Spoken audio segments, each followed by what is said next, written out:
et créatif. Je suis ravie de vous retrouver pour cette nouvelle capsule artistique.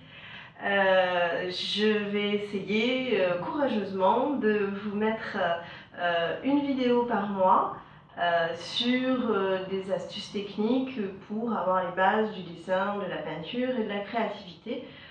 C'est ce que j'enseigne sur Bayonne depuis 25 ans maintenant, sous forme de cours, de stages des adultes. Voilà, donc si vous voulez avoir des nouvelles vidéos, abonnez-vous à ma chaîne Sylvie Forestier ici, voilà.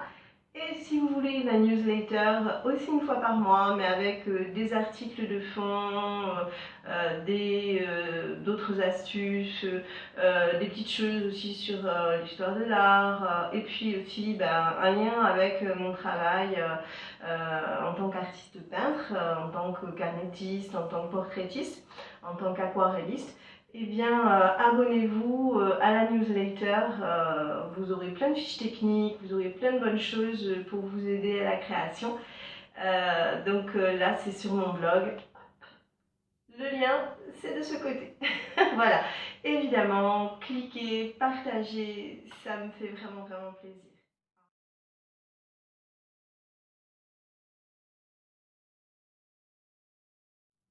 Bien, alors, là, nous avons donc une mise en place du dessin, très très simple. Et on va pouvoir travailler la ligne. Alors pour ça, moi j'ai pris tout simplement des feutres, des Faber-Castell, parce que j'adore. Ensuite, ils ont donc différentes largeurs, du très très fin, qui doit faire un 0,1 mm, à quelque chose de beaucoup plus gros pour faire des noirs très très épais. L'idée, c'est qu'on va remplacer tout ce qui est ligne de contour qu'on a ici, qu'on a mis en place avec le crayon.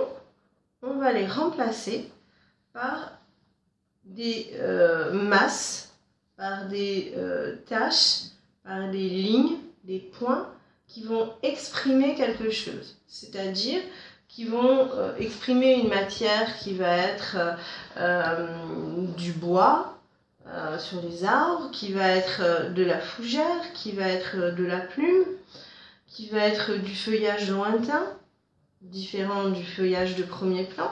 Bref, avec juste ces petits moyens de feutre, on va donner un maximum de signification. Et puis,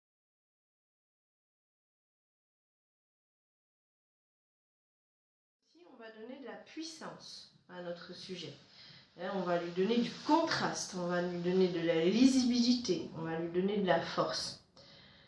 Donc pour ça, la première chose à savoir faire, la première chose à comprendre, c'est qu'il vous faut travailler avec des lignes qui soient des lignes qui soient vivantes, qui soient explicites.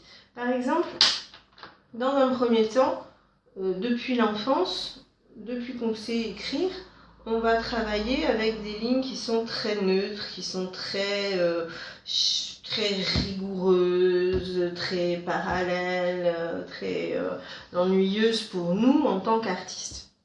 Ça, c'est vraiment des lignes monstres pour nous. C'est ce que vous allez trouver en architecture. C'est fait à la règle, c'est neutre, c'est pauvre. Pour nous, quand on veut travailler un sujet qui soit un sujet inspiré par la nature, il va falloir être beaucoup plus fantaisiste que ça.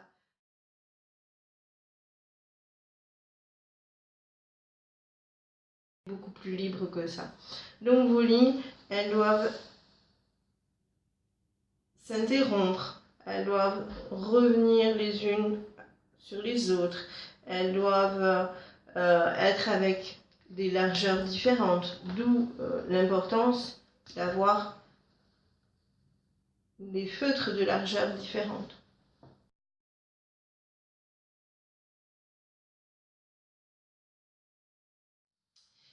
Et puis, on doit aussi faire attention à une chose très très importante, c'est que on doit casser des rythmes qui humainement sont toujours avec des constantes. Je m'explique. On a l'habitude en tant qu'humain, je ne sais pas pourquoi, hein, mais c'est comme ça. Est-ce que c'est l'école qui nous a habitués à être très rangé, très bien rangé, je sais pas. Mais si on trouve par exemple une jolie astuce, par exemple, j'ai trouvé un geste qui va exprimer de l'air ou qui va exprimer quelque chose, et bien régulièrement vous allez nous le refaire à 1,5 cm. Je vous jure que c'est un truc qu'on voit systématiquement. Voilà.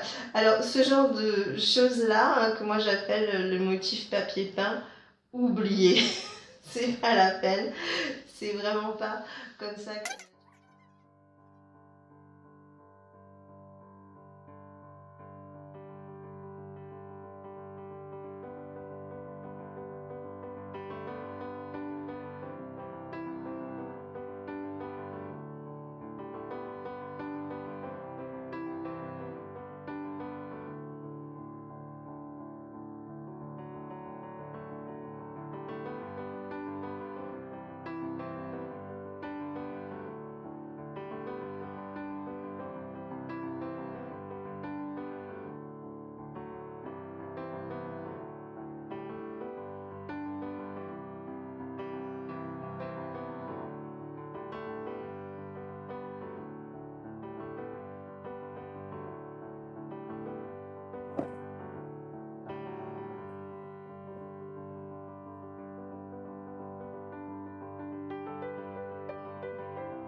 J'espère que cette vidéo vous a plu.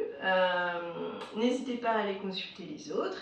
Elles sont assez complémentaires. Ce sont des choses vraiment essentielles pour vous aider, pour nourrir votre talent.